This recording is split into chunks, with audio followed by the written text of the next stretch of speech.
Hey, Tyler, how's it going? I'm great. Thank you for having me. How are you? I'm good. Thanks for joining me on the podcast. It's great to have you here. Founder of the Life Play LLC, is that correct? Yes, sir. So tell me what was the inspiration or the genesis of founding the Life Play? So, growing up an athlete, like many kids out there, I wanted to be a professional. I wanted to play in the NBA. I played basketball ever since I was around 5 years old, and I played high level basketball. So I played in like the Nike circuits all the way since I was in middle school, and like the goal was to get a Division I scholarship, and then as I kept playing basketball and got into high school and all that, it was looking a little slow for that scholarship. And like as the years went on in high school, I really started to become less confident in myself. Not even as a basketball player or an athlete, but just in general. And that really translated to me um, acting out or just not being myself. Mhm. And it came to a point where I had to actually sit down with the therapist and really figure out what's going on. And after I went through that whole process, I really understood that lots of athletes go through the same process and the same feelings and have to answer that question of who am I after they're finished their sport. So that's when I really came up with the life play with the help of my dad with the name. I just, especially growing up, I always like to help people.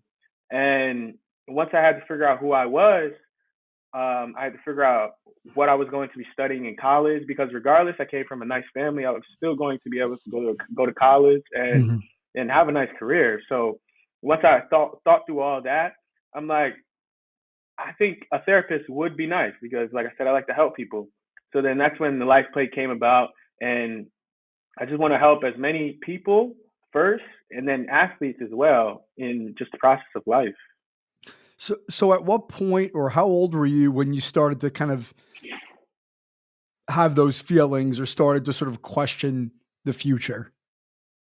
So I would say for me, it really came my junior year. So my sophomore year, when I was playing basketball, we actually went undefeated and won the state championship.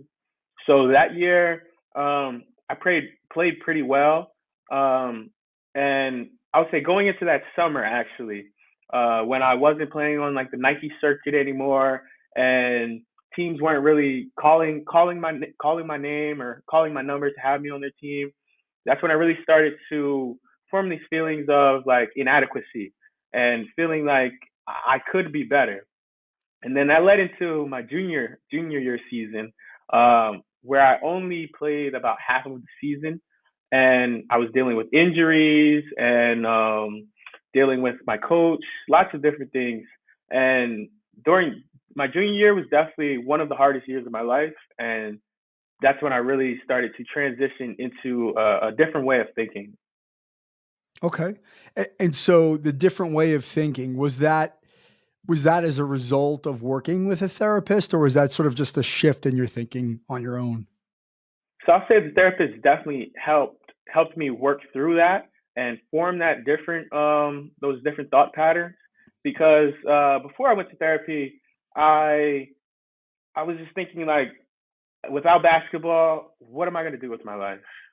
Things like that. Sure. And after I went to the therapist, he helped me really realize that, as I mentioned before, I come from a good family.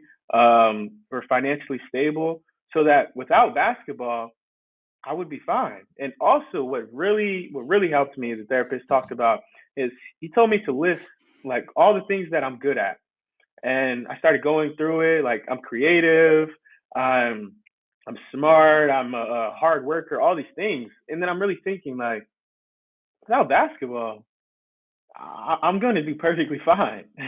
So then that's when I really transitioned my thinking into as like I'm more than an athlete. I'm a human Mhm. being with lots of hobbies and lots of talent that will be shown throughout my next years of life. Yeah, I mean, that it comes up so often in the work that I do with athletes, in that age group, the high school athlete whose identities are so tied to their being an athlete that everything else just gets drowned out, right? So like that athlete piece is just so big and all these other things that are important in our lives take a back seat. And when things don't go our way, it really magnifies like the way you feel about yourself because now you're only judging yourself on your performance and not on anything else like, hey, I'm a hard worker, hey, I'm a smart guy, I'm a good friend, I'm a good son, right? Those are all important things, but we just take them for granted or assume them away, and now everything's about me being an athlete. So Yeah. it's not what you described is not uncommon, and it's great that you were able to come to that conclusion, before it became a bigger problem, right? So I'm curious, so like the going to therapy, was that your idea? Was it somebody else's idea? How did you feel about taking that leap? Because a lot of people will resist it. Yeah. So there was a time where um, I I made some actions where my parents were like really questioning like what is going on? Where did this come from? Mhm. And then we just sat down and had a conversation. And in that conversation, that's where I really just broke down and told them everything, how I've been feeling for like a good amount of time. And then like through that process, they were like, "Yeah, I think you should go to therapy." And I was always someone like I was never against therapy, but what's crazy was I never thought I'd need therapy. So when they mentioned that I might need therapy, I wasn't resilient against it. Um, I was like, sure, let's see how it is. So yeah, I was never against it, but like I said, I just never thought that I would need it, and I did need it, and it was one of the best things that's ever happened to me for sure. Yeah, well, I mean, I think one of the things that we can do is to be open about that process because I've spent many years in therapy myself. And I think, before I entered therapy where I felt like I needed to, right? Like I was ready to, I would have said the same thing to myself. I don't need that, right? It's not something that I need. And like there has to be something really wrong for me to go there. And Hmm. unfortunately, that's the way it typically plays out, right? You get to a place where you don't know where to turn to get the help that you need, and it's the last resort. But the reality is that talking to somebody before you have to is really the best prevention of right. Like, it's a different approach, right? There's a proactive way to talk to people and open up. And I think being able to let people know, and to your credit, at your age, let people know that you've done it and it's helped you is a huge asset to young people who may resist the idea that they need to talk to somebody. Definitely. And I still go to therapy here and there, especially here at FIU. We have Mm. therapists that are right on campus that we can go to. So anytime I'm feeling like down or in a certain mood, like before, like you said, the proactive, before I even get to the point where I'm just spiraling down, I go and talk to somebody, and it's helpful every time. Yeah, I think you raise a really interesting point, and I'm curious to get your perspective on it and your experience. So I know for me that I think when I entered into therapy, the one thing that I really did not have a grasp on, and I was much older than you, is I didn't really have a grasp of identifying my feelings, right? Understanding what I was feeling before it got too bad, it just would happen, and then it would be so magnified that I would break down or blow up or whatever you want to call it, right? And it sounds like you're at a place in your life where you can kind of identify things that are coming on, and you could cut it off by saying, "Hey, I need to talk to somebody." I mean, have you seen that transformation from the time you started therapy until now? Definitely. But for me, I was always someone where I'm very in tune with my feelings, and I always like could identify my feelings.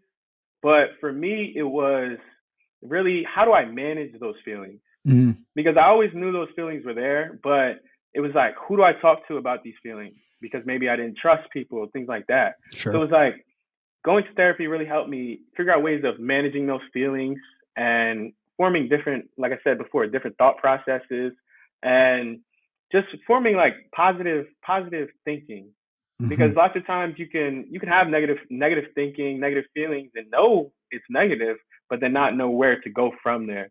Sure. So therapy has really just helped me manage my feelings as a whole. Yeah. I mean, it's the way, therapy is a bit different from what I do because my work is really meant to be in performance only. But it's the same idea, right? Which is to say, like, you're teaching people the skills to do something different with their thoughts and feelings, right? To manage it proactively, to have skills and strategies to shift it when you identify it, right? And I think that that's valuable for anybody, right? You don't have to be an athlete to seek that out because in our own way, we're all performers, we're students, we're employees, we're athletes, whatever, but we still go through the same things. Just for some reason, I feel like with athletes, it's like more magnified, Hmm. um, maybe more so than somebody who just goes through life, every day. I'm curious. So, did you play basketball your senior year? Yeah, so I did play basketball my senior year, and it was actually like right after COVID. So it wasn't even a full basketball season. We played with masks on, and by that point, especially the way like colleges were recruiting and stuff like that, that whole year of recruiting was just all out of whack. So like while I was playing basketball, I really just wanted to focus on having fun Mhm. because I would say the year before I wasn't having fun playing basketball at all. So my main goal was just to have fun. I knew college basketball probably wasn't going to come to me. So it's like, let me enjoy my last year and really prepare my mind for what's coming next. So at that point, during your senior year, did you just sort of resolve yourself to the fact that you probably weren't going to play basketball in college so you could enjoy it? Or do you think, I mean, do you think if there would have been some sort of opportunity or an offer that came to you at that point, do you think you would have taken it or changed your mind? Oh, I would have taken it for sure. For Okay. sure I would have taken it. And Okay. I was definitely still playing, like trying to impress college Sure. coaches, things like that. But I'll never forget when my like before the basketball season started, my dad said he said like what will happen or how will you feel if you don't get that scholarship? And then that's when it really started to like go through my head like then I'm just gonna go on with life. Like, Sure. Yeah. yeah.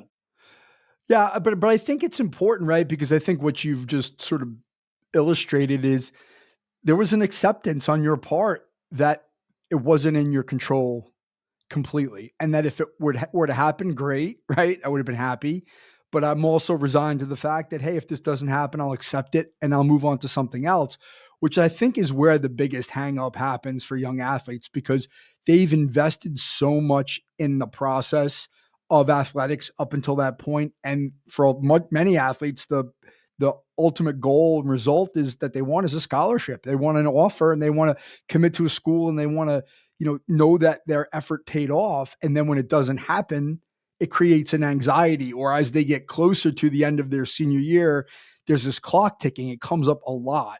There's sort of metaphorical clock sort of ticking above their head, going like, "I have to get an offer," and that sort of narrows the vision. Right now, it becomes like the walls are closing in versus, "Hey, I'm just going to go have fun and whatever happens, happens." Right, and for a lot of young people, it's really not the easiest thing to do to say, "Hey, I'm going to go have a good time and enjoy myself, and whatever happens, happens."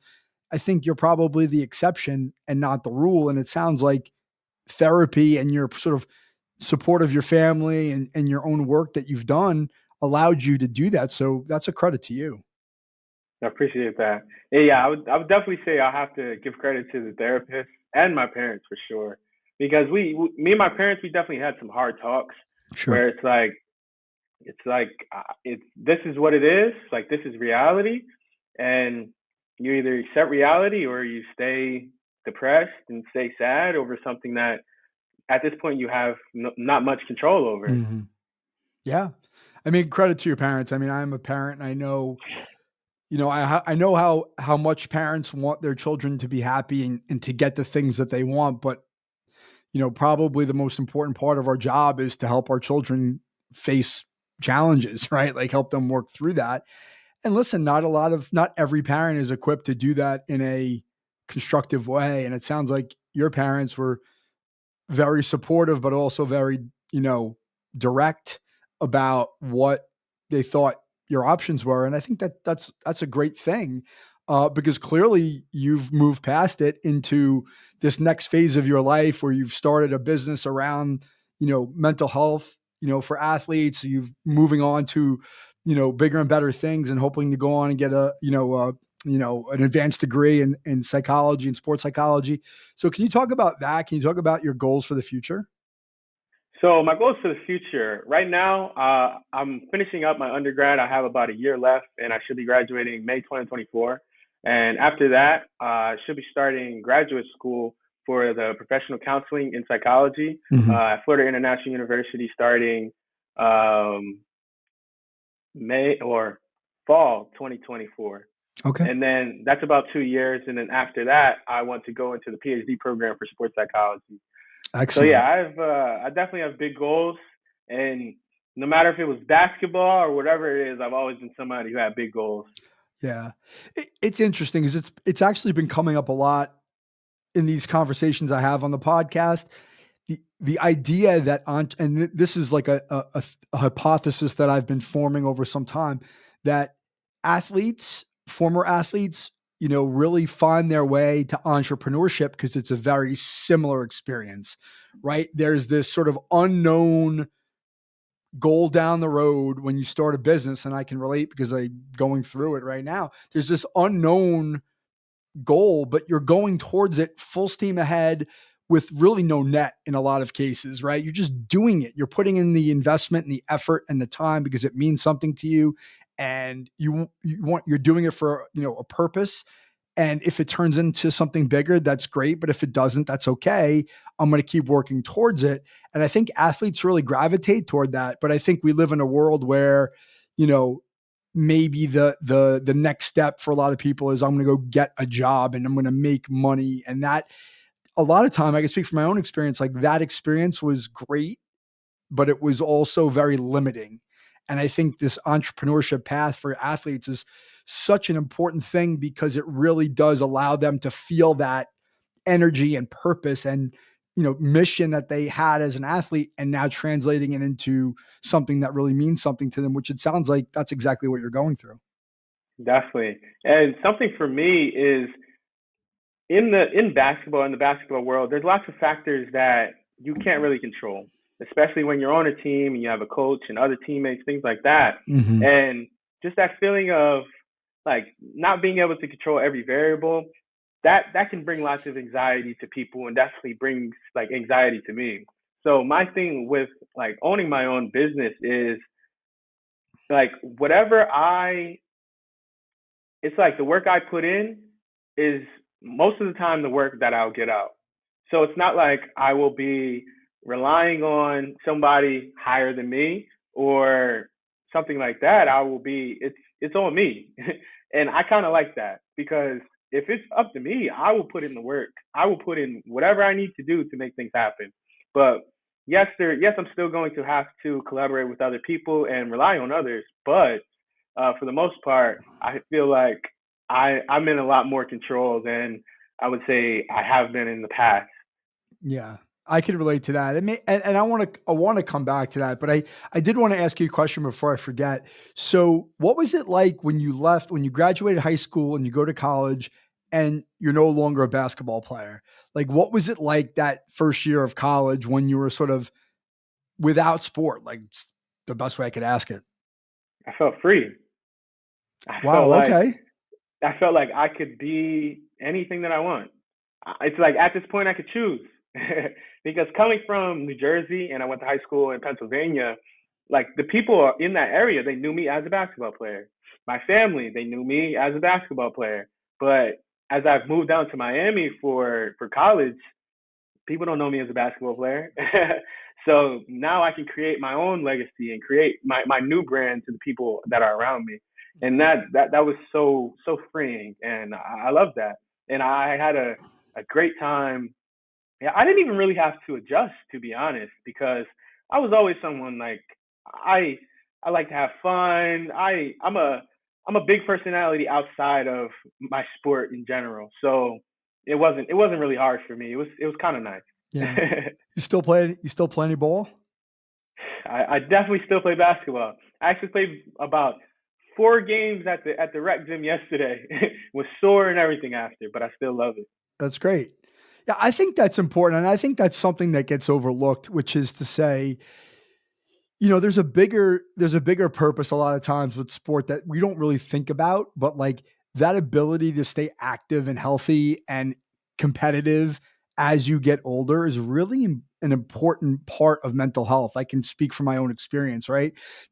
Continue to have that part of your life, but it's not life and death. I'm Mhm. going to go play. I'm going to go run for 2 hours. I'm going to feel good. I'm going to have that competitive spirit. I'm going to have teamwork. I'm going to have, all those things, but then I can walk away and go do something else versus Yep. having it be, okay, I have to get up again tomorrow and do it all over again and have it Yep. be a chore or a job. Exactly. And that's what basketball, especially as you're playing your whole life, it's like a chore, like a job. Mm-hmm. And like I said, it's freeing to be able to go to the gym, play with some friends, and then go home and maybe watch the NBA games, just relax and not have to worry about waking up the next morning and doing the same thing over and over. So yeah, I enjoy it, but I had to get to the point of being able to just play basketball and not think about like, wow, I could have played in college or I should Right. have been in the NBA, stuff like that. I had to get Right. past that point. So when I first came to college, I wasn't playing basketball. I wasn't. But once I got more comfortable in my new skin, and I played basketball here and there, that's when I really started to get back into it. Like I told you yesterday, I played 4 games. It's I great. haven't played I four love it. games of basketball in a long It's time. great.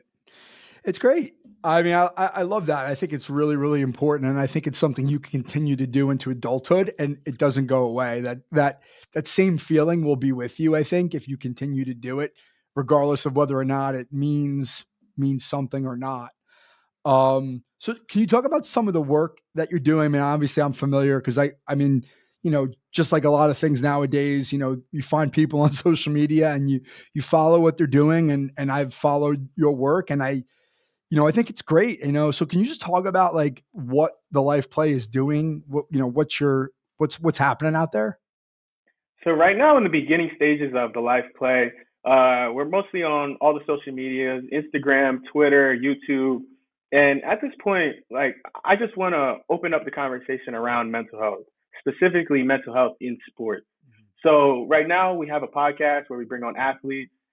We've had one mental performance consultant. I'd love to have you on. If All if I right. can get my Zencaster working, I'd love to have you on too.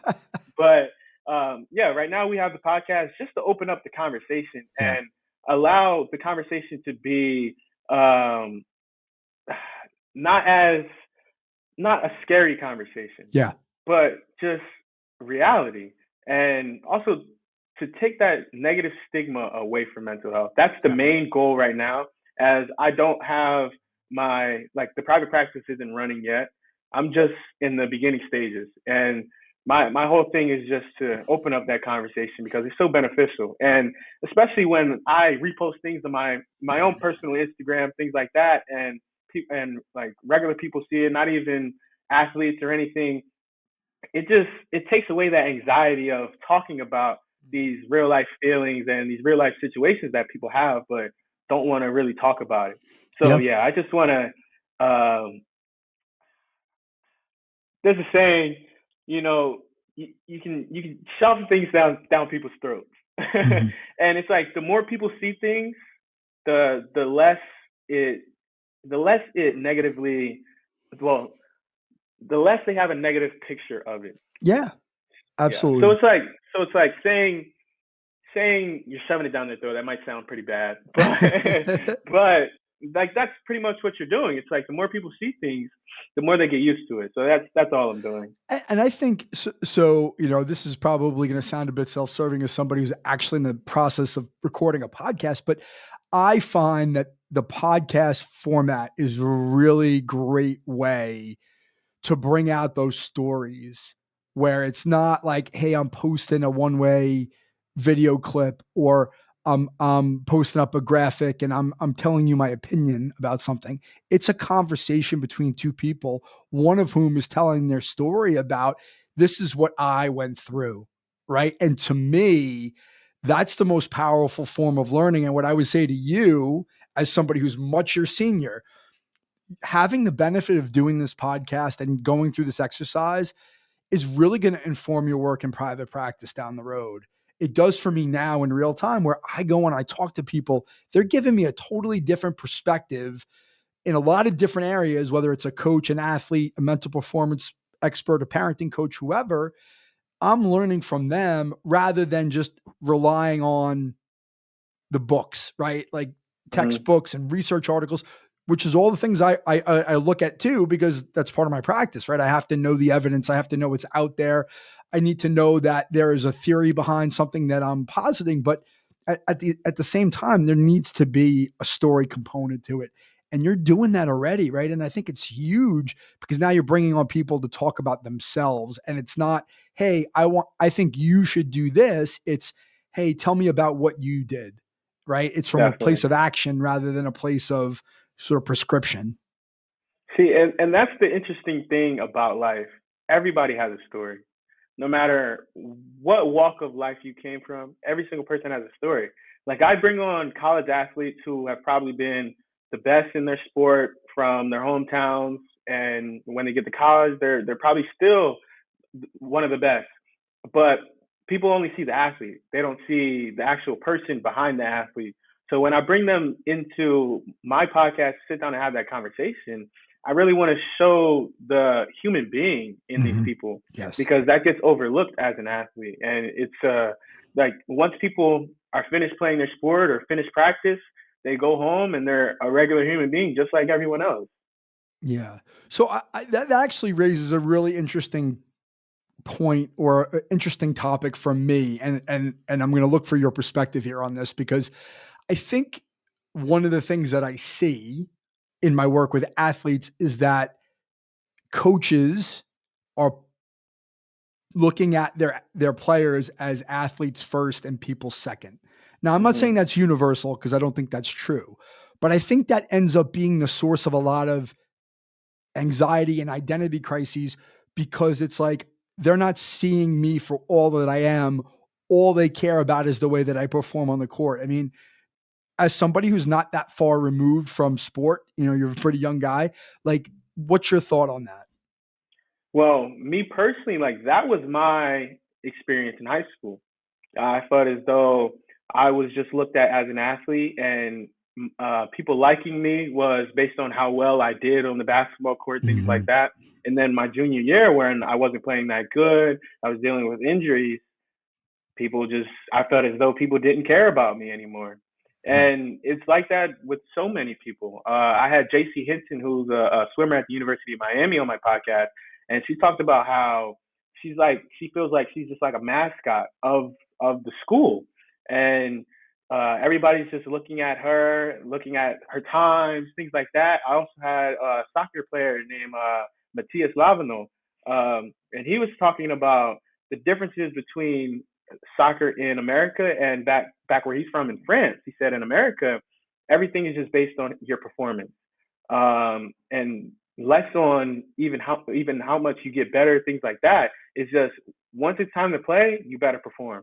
But he said back home in France, lots of emphasis was put on getting better and how are you, things like that. So yeah, it's definitely something that goes on in every sport at every level. And yeah, so I've dealt with that personally for sure. Yeah. Yeah, and I think it's a really, really challenging subject, because I kind of want to go back to what you were talking about before when you were sort of describing why you like entrepreneurship, which is, you were saying, I feel like I have more control, right? Which I think is true, right? When you play for a coach has a lot of control, right? They dictate a lot of the outcomes, right? Do I get on the floor? Do I not get on the floor? Where do I play? How many minutes? All those things, right? And so that can lead to a sense of discomfort and anxiety potentially. And so one of the things I try to teach to the athletes that I work with is, hey, I don't think it's right that you feel like your coach is looking at you as an athlete first and a person second. I don't think that's right. But that's also real life, right? That's the reality of it. So can you, one, put yourself into your coach's shoes, meaning a lot of these people get paid to win games, right? And so that's sort of Yeah. their primary focus. Two, like, these are your feelings and these are your thoughts. Like, you've got to be responsible for them in the sense that you may not like what's going on around you, but do you have the tools to make peace with that or to manage them, even if the things that are going on around you aren't right or just or justified? And I think that is a skill that a lot of young people could do better at learning, which is sort of that advocacy, self advocacy, right? So Mhm. like I don't know what you think about that, but I kind of wanted to put it to you because you're kind of in it. Yeah. So that's exactly what was going on with me in high school, right? I knew things were unjust. I knew things could have played out in different ways, but I didn't have the tools in my toolbox to Yeah. really manage those emotions and not allow it to affect me. So it did completely affect me. And going back to what you mentioned about the coaches, and like you said, they get paid to win games. And so I completely respect it. And I know that coaches need to do what they need to do to get the most out of the team, things like that. But that's why I would love for all colleges, all professional teams, things like that, to have a sports psychologist on the staff to help the players, because the coaches aren't therapists, the coaches aren't mental performance consultants. They don't they don't focus on that part of the player.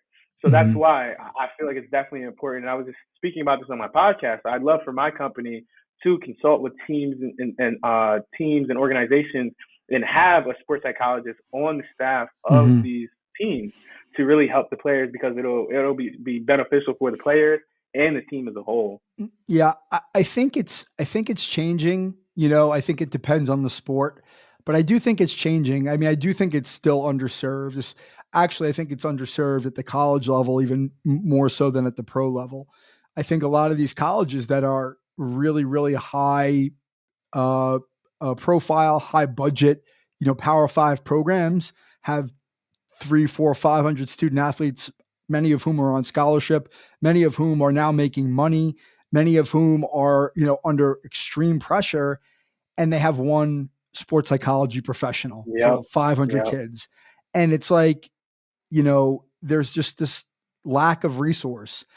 And I do think there's room for that. But the other thing I talk a lot about is this idea that we as mental performance professionals, we can also be teaching the coaches in terms of this is these are the things that you should know because they have more exposure to the players than we'll ever have, right? Like I might see a guy once a week, or I might be out on the field once a week or whatever, watching from afar, but those coaches are with them all the time.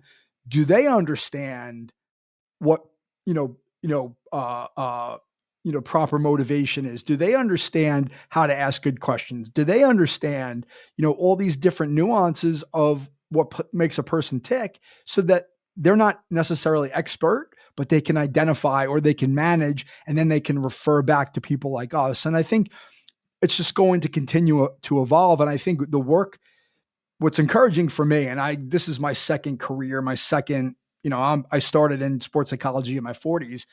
I think what's really encouraging for me is there's more and more young people coming into the field with this mission of, I want to change things. I want it to be better. I want to use my experience as an athlete to help other athletes. I think that is what's going to drive this forward, is this idea that we're really invested in the betterment of people's lives in the sporting context. It's a really cool thing. And, you're just starting out on that journey, and you're way ahead of where I am. And, I think it's really, really impressive. Thank you. I really appreciate that. And I'm glad you mentioned that about the coaches, because that's something that I would love to do in the near future. Have seminars, talking to coaches, maybe have a course, different things, just to Mm-hmm. teach coaches these techniques and the things to look for. And this whole conversation right here about coaches and athletes, it brings me back to a class that I'm actually currently in, Okay. which is IO psychology, like industrial and organizational Mm-hmm. psychology.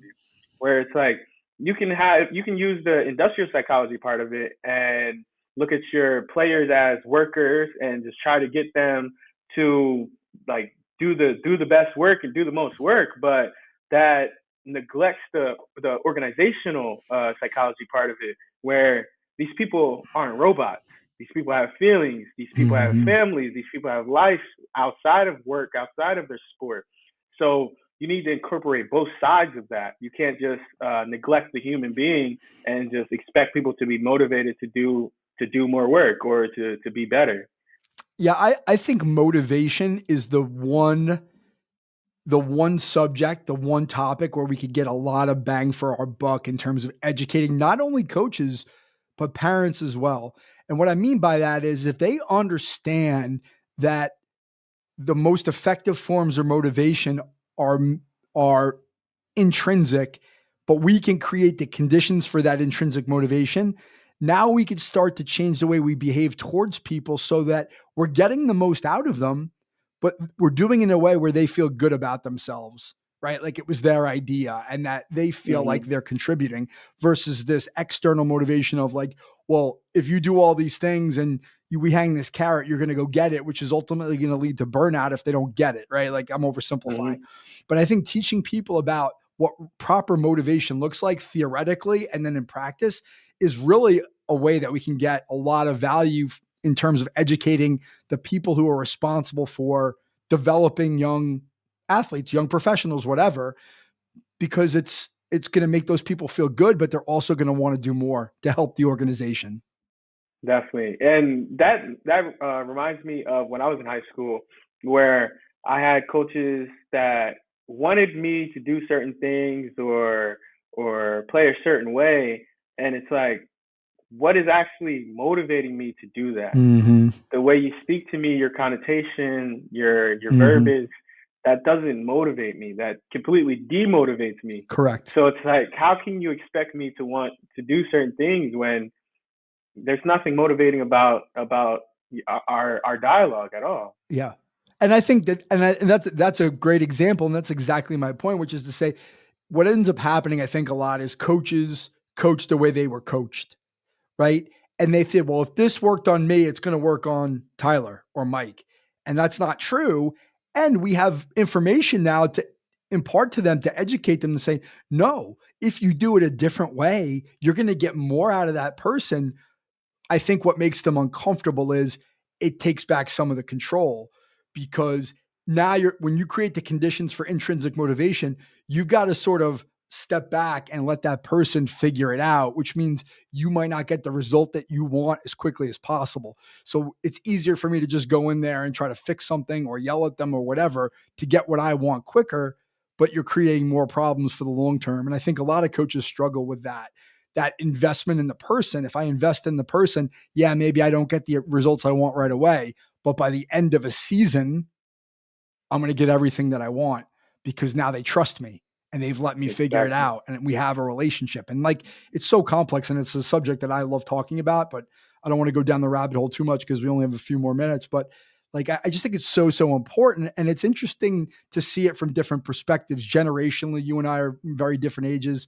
um, you know, you're doing something, you're in school, I'm practicing, but at the same time, it's like we're on the same page here, understanding like this is the way forward. And I think it's great that athletes have access to this information, meaning like listening to podcasts like yours, listening to podcasts like mine. I think it's important also to give more access or more access to the people who are making those choices or the adults in the room, if you want to call it that.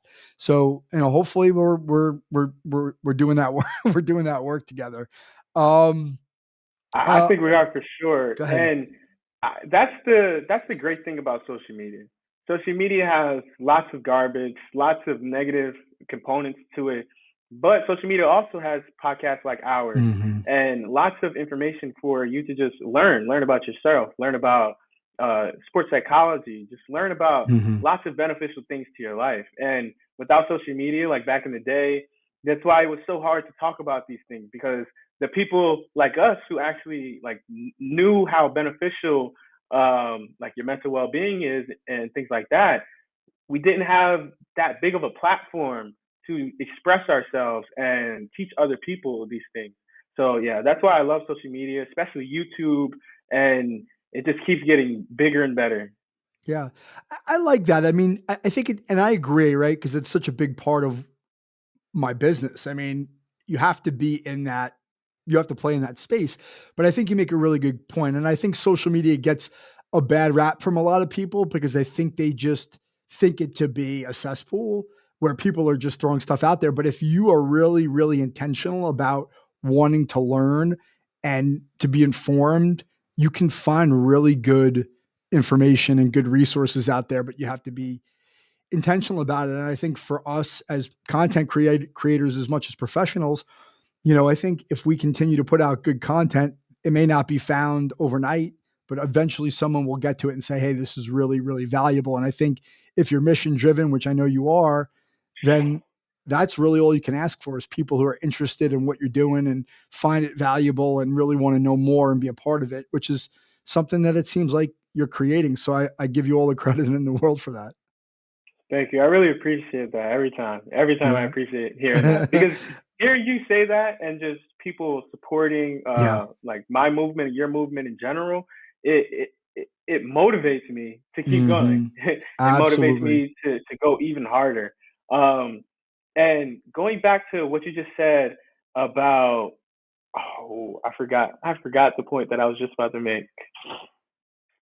Anyway. Happens to me all the time, Tyler. Yeah, I It's all hope it right. comes to me. Well, I always say if it was that important, it would come back to me. So hopefully we get it. Um, so I guess I want to ask you. I'm curious because you were talking about a couple of the guests and giving examples of a couple of the guests. Is it mainly student athletes who are on the podcast at this point? Yeah, so mainly student athletes from FIU, Florida International University, where I go, and then also University of Miami. But I would love to get professionals on the podcast as Okay. soon as possible. But yeah, starting with the college athletes, I feel like is a great base because it's kind of in the middle. It's not high school, but then it's not professionals, and these people are still getting paid for sure with these NIL deals and things like that, and are under immense amounts of pressure Yes. like they are professional athletes. Yes. So speaking with them as they're my peers with the same age, it's just a perfect dialogue and just a perfect way to start the conversation of mental health in sports. And these people that I have on the podcast, I even see them outside of the podcast. So it's like I'll see them out at an event Yeah. or out at different places. So that's why the college athletes it's the perfect start for me. Yeah. And if I could give you a piece of advice, I would just say trust your instincts and be consistent, and it'll continue to grow and it'll build and you'll get everything you want out of it, whether it's, a business, a profitable business or just the ability to build relationships and help people. And it could be both. It could be all those things. And that's the beauty of entrepreneurship. So I guess as we wrap up, since you're so focused on the student athlete, um, the last question I always ask is if you could give one piece of advice to any student athlete who's listening, what would be the one thing that you would share with them right now? I would say don't forget what makes you happy outside of your sport. Because so many of us athletes, we get so wrapped up in our sport, we forget all the little things in our life that we enjoy. The things that we did when we were younger that made us happy. Small things like drawing. I had someone named Caleb on my podcast who loved singing growing up. He sung in the church. He even sung the national anthem at March Madness because the University of Miami was just in the Final Wow. Four. He sung the national anthem there. So even though he's a track athlete, he still remembers his passion for singing. And that's something that I would just tell all athletes to not forget. That's great. That's a perfect way to end. Tyler, thank you so much for joining me on the podcast. It was great to finally get to speak with you and hear more about your journey. And I'll definitely be following along with you. And I wish you all the best going forward. Thank you for having me. My I pleasure. appreciate this conversation and I hope you're the best as well. Thank you.